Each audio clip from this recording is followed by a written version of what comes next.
Dua pelajar SMA yang menyerang dengan air keras terhadap tiga pelajar sekolah SMA swasta di Jalan Bambang Utoyo, Kecamatan Ilir Timur 2, Kota Palembang, berhasil diamankan Opsnal Unit Pidum dan Tekap 134 Satreskrim Polrestabes Palembang.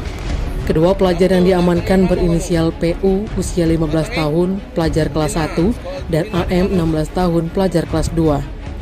Keduanya diamankan di rumah mereka masing-masing yang dipimpin langsung Kanit Pidum AKP Robert P.C. Hombing dan Kasubnit Opsnal Pidum Ibda Christian.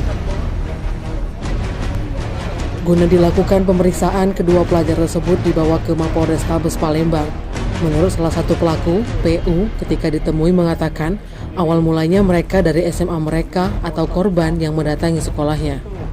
Mereka berdua sempat pulang dulu ke rumah DN yang tinggal di kawasan Kandang Kawat untuk mengambil cukapara, lalu dengan berboncengan sepeda motor, pelaku menunggu siswa sekolah mereka di depan pintu keluar.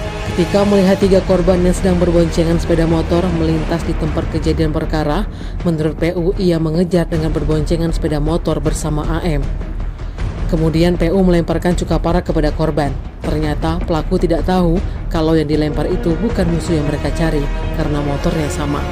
Sementara itu, Kapolrestabes Palembang Kombes Pol Muhammad Najib melalui Kasat Reskrim Kompol Tri Wahyudi mengatakan pihaknya sudah mengamankan dua orang pelaku yang sempat viral di medsos. Korban sudah mendapatkan perawatan medis, selanjutnya pihaknya akan mendalami karena pelaku masih anak di bawah umur.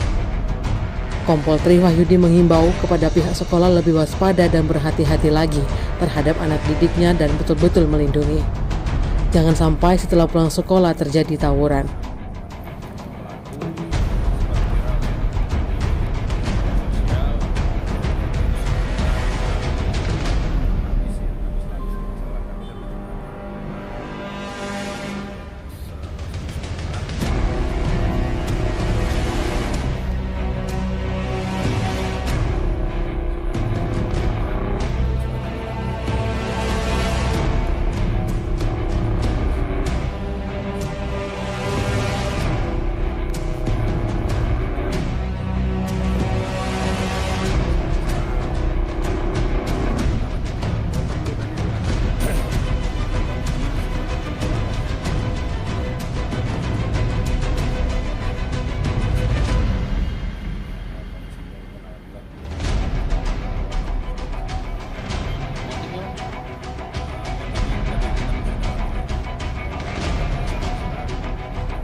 Tim Liputan Sumsel Update TV melaporkan.